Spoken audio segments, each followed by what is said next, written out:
Hi friends, வணக்கம் and welcome back to my channel Puli. இன்னைக்கு நம்ம ஒரு டிஃபரெண்டான ரெசிபி தான் பார்க்க போறோம். ராகி ஆப்பம் எப்படி பண்றதுன்னு பார்க்க போறோம். இது ரொம்ப சிம்பிள், டேஸ்டி and ரொம்ப ஹெல்தியும் கூட. வாங்க இந்த ராகி ஆப்பம் எப்படி பண்றதுன்னு பார்க்கலாம்.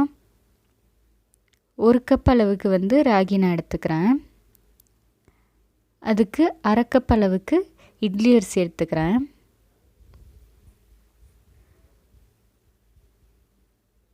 அரை கப் அளவுக்கு பச்சரிசி சேர்த்துக்கிறேன். சிகப்பு அவல் அது ஒரு 1/2 கப் நான் சேர்த்துக்கிறேன். சிகப்பு அவல் இல்லைன்னா வெள்ளை அவல் சேர்த்துக்கோங்க. 1/4 கப் அளவுக்கு உளுந்து நான் சேர்த்துக்கிறேன். 1 டீஸ்பூன் அளவுக்கு வெந்தயம் நான் சேர்த்துக்கிறேன். இப்போ இது எல்லாத்தையும் நல்ல 4லேருந்து 5 முறை நல்லா வாஷ் பண்ணிவிட்டு ஊற வைக்க போகிறோம். நான் இங்கே ராகி பார்த்திங்கன்னா நல்லா சுத்தம் செஞ்ச ராகி நான் யூஸ் பண்ணியிருக்கேன். சப்போஸ் நீங்கள் அந்தளவுக்கு சுத்தமாக இல்லைன்னா ராகியை தனியாக சுத்தம் பண்ணிவிட்டு அது தனியாக கூட நீங்கள் ஊற வச்சுக்கலாம். கண்டிப்பாக 4லேருந்து 5 மணி நேரம் உங்களுக்கு ஊறணும். ஏன்னா ராகி சேர்த்துருக்கனால ராகி கொஞ்சம் நேரம் ஊறினா தான் அரைக்கிறதுக்கு முடியும். 4 மணி நேரம் கழித்து கிரைண்டரில் போட்டு நான் அரைச்சிக்கிறேன். கிரைண்டரில் அரைக்கும் போது உங்களுக்கு ஆப்பம் நல்லா கொஞ்சம் வரும். கொஞ்சமாக அரைக்கிற மாதிரி இருந்தால் மிக்சியில் அரைச்சிக்கோங்க. ஒரு 1/4 கப் அளவுக்கு தேங்காய் நான் சேர்க்குறேன்.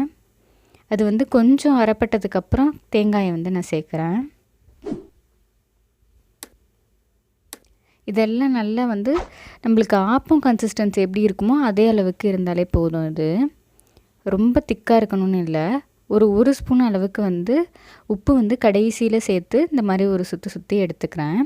இது 6லேருந்து 8 மணி நேரம் வரைக்கும் நல்லா புளிக்க விடணும். 8 மணி நேரம் கழித்து பார்த்திங்கன்னா உங்களுக்கு ரொம்பலாம் உப்பி வராது. இந்த அளவுக்கு உங்களுக்கு புளிச்சிருக்கும். இப்போ இதை நல்லா கலந்து விட்டுக்கோங்க. இதுக்கு தேவையான அளவு சப்போஸ் உங்களுடைய பேட்டர் கொஞ்சம் திக்காக இருந்ததுன்னா தண்ணி ஊற்றி நல்லா கரைச்சிக்கோங்க. இப்போ ஒரு ஆப்ப சட்டி எடுத்து நான் அடுப்பில் போட்டிருக்கேன். அது கொஞ்சமாக ஆயில் அதை அப்ளை பண்ணி ஃபுல்லாக இந்த மாதிரி கோட் பண்ணிக்கிறேன். 2 கரண்டி மாவு ஊற்றி ஆப்பத்துக்கு எப்படி சுற்றுவோமோ அதே மாதிரி நான் சுற்றுறேன். சில பேருக்கு சென்டரில் மாவு அதிகமாக இருந்தால் பிடிக்காது. சில பேருக்கு சென்டரில் மாவு அதிகமாக இருந்தால் தான் பிடிக்கும். உங்களுக்கு எப்படி விருப்பமோ அந்த மாதிரி ஊற்றிக்கோங்க. இது பார்த்திங்கன்னா உங்களுக்கு ஆப்பம் மாதிரியே சூப்பராக உங்களுக்கு அந்த மாதிரி வரும். இப்போ இது பபிள்ஸாக வந்ததுக்கப்புறமேட்டுக்கு மூடி வைங்க. உடனே மூடிடாதீங்க. சுற்றிலும் இந்த மாதிரி பபிள்ஸ் வருது பாருங்கள். வந்தோடனே மூடி ஒரு 3லேருந்து 4 நிமிஷம் லோலேருந்து மீடியம் ஃப்ளேம் வரைக்கும் வச்சுருந்தீங்கன்னா உங்களுக்கு அந்த ஒயிட் கலரில் இருக்க அந்த ராகி ஆப்பம் கரெக்டாக ரெட் கலரில் இந்த மாதிரி ஃபுல்லாக மாறும். மாறினோன்னே எடுத்துக்க வேண்டியது தான். ஒன்ஸ் நீங்கள் இதை ட்ரை பண்ணி பார்த்தீங்கன்னா உங்களுக்கு சாதாரண ஆப்பத்தை விட உங்களுக்கு ராகி ஆப்பம் தான் உங்களுக்கு ரொம்ப பிடிக்கும். அவ்வளோதான், நம்ம ராகி ஆப்பம் சூப்பராக ரெடி ஆகிடுச்சு.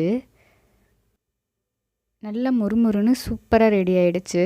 நம்ம சேனலில் நார்மல் ஆப்பம் ரெசிபி அப்படின்னு சொல்லிட்டு போட்டிருக்கேன். அதோடய லிங்க் வேணால் கீழே டிஸ்கிரிப்ஷனில் கொடுக்குறேன், செக் பண்ணி பார்த்துக்கோங்க. நீங்களும் இந்த ஆப்பம் ரெசிபியை ட்ரை பண்ணி பார்த்துட்டு மறக்காமல் எப்படி இருந்ததுன்னு கமெண்ட் பண்ணுங்கள். மீட் யூ ஆல் இந்த next video. Until then bye bye from me. என்னோடய சேனல் பிடிச்சிருந்தா மறக்காமல் சப்ஸ்கிரைப் பண்ணிட்டு பக்கத்தில் இருக்க பெல் ஐக்கனை கிளிக் பண்ணிக்கோங்க. அப்போ தான் நான் ஒரு வாட்டியும் வீடியோஸ் போட்டேன்னா உங்களுக்கு நோட்டிஃபிகேஷனில் வரும்.